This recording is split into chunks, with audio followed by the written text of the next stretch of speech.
Welcome to the classroom, students. Your piano teacher, Tim, here, and today's lesson is all about triplets, and we got to start from the beginning with eighth note triplets. The whole idea of a triplet is to break down each individual beat into three individual parts. So here we have four quarter notes, 1, 2, 3, 4, and now we're going to split those into what we call eighth note triplets. So it's a type of subdivision, but instead of 2 or 4 like we usually do, we're doing 3, and you're going to do it like this. So 1 triplet, 2 triplet, 3 triplet, 4 triplet. We still have all 4 beats here, 1, 2, 3, and 4, but now we add in the syllables triplet. And now we have 1 triplet, 2 triplet, 3 triplet, 4 triplet.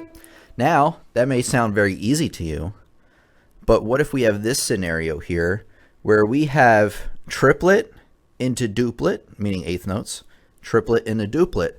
This confuses a lot of students because it's very easy to go 1 triplet, 2 triplet, 3 triplet, 4 triplet, so long as you're continuing to divide by triplets.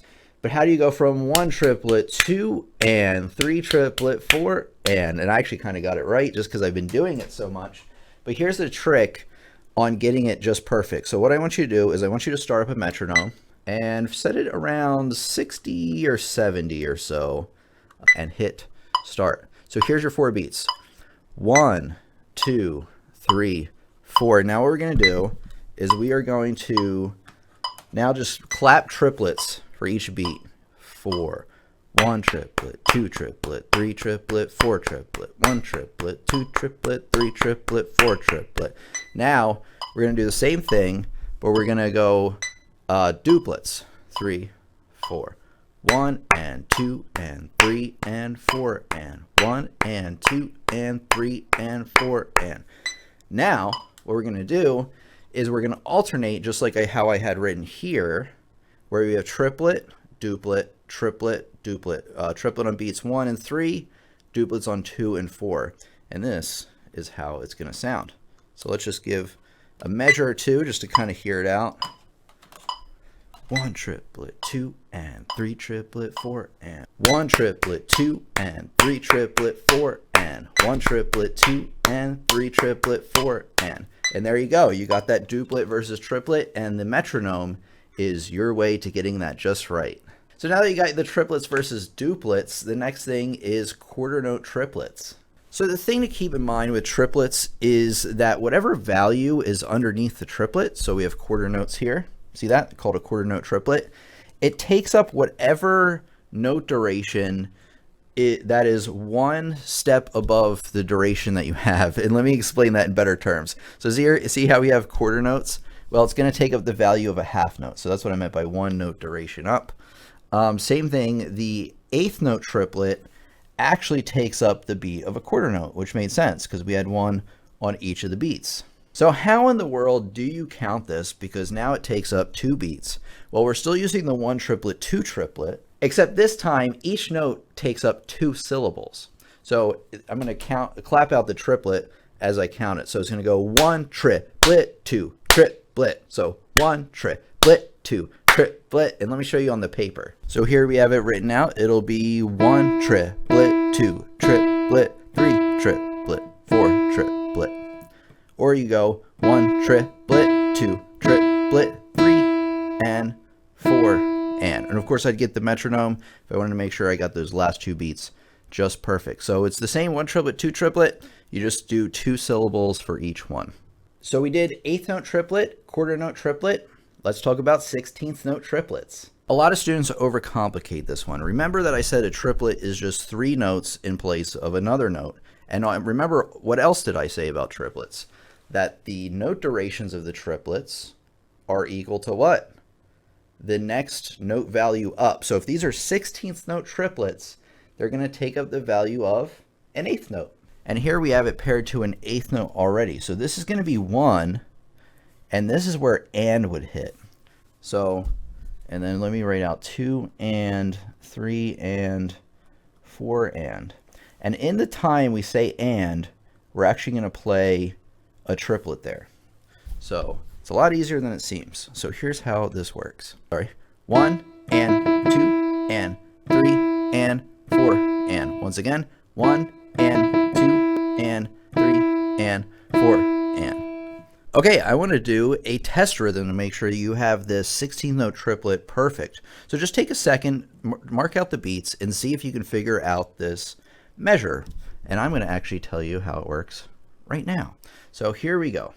So the first thing I always like to do when we're figuring out rhythms is to mark out where each of the 4 beats in our key or our time signature fit.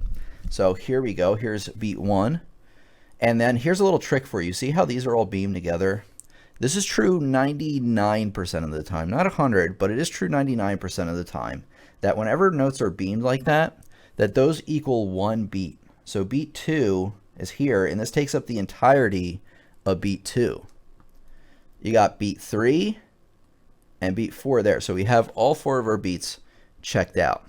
Now, remember that this 16th note triplet, takes up the value of an 8th note. So this will be 2 and will be here. Now let's see if we can clap this together. I'll play it on the piano.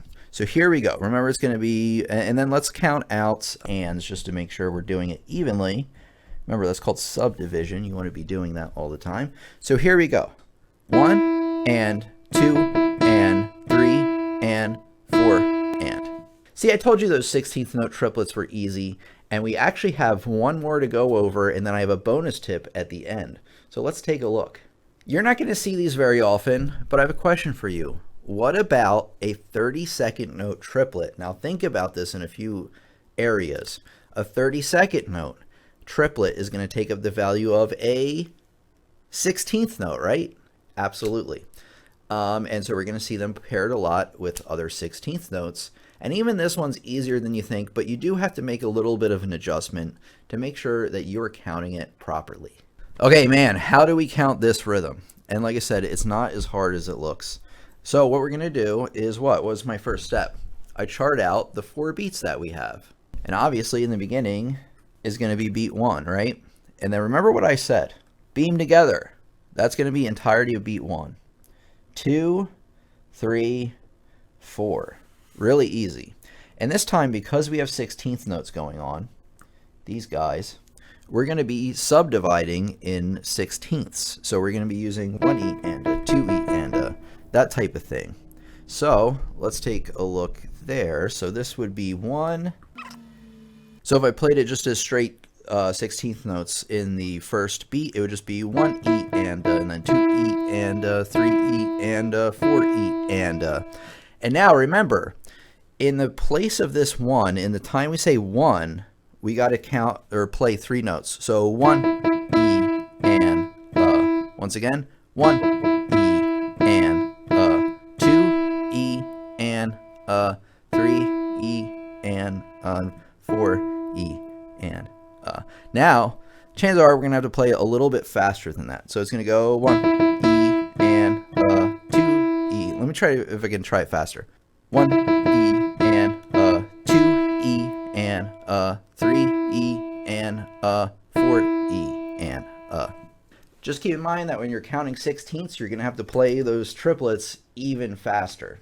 I have one final tip coming up, but I first want to say thank you so much for all those who have supported the channel over the years, whether it's the regular viewers, the channel members, the moderators, or even the people that sign up for courses over on my website, pianolessonsontheweb.com. Without your support, I wouldn't have been able to reach as many students as we've had. Here's the final tip. Learning to play triplets is only a very small part of learning rhythm and a very small part of learning an instrument.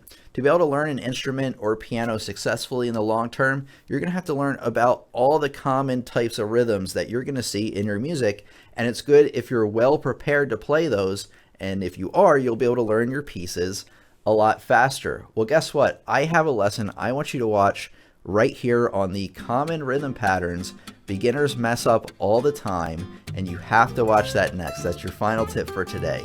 Your piano teacher, Tim here. Thank you so much for coming, and I'll see you next time. I should take it easy. I mean, the only thing we have to fear is fear itself.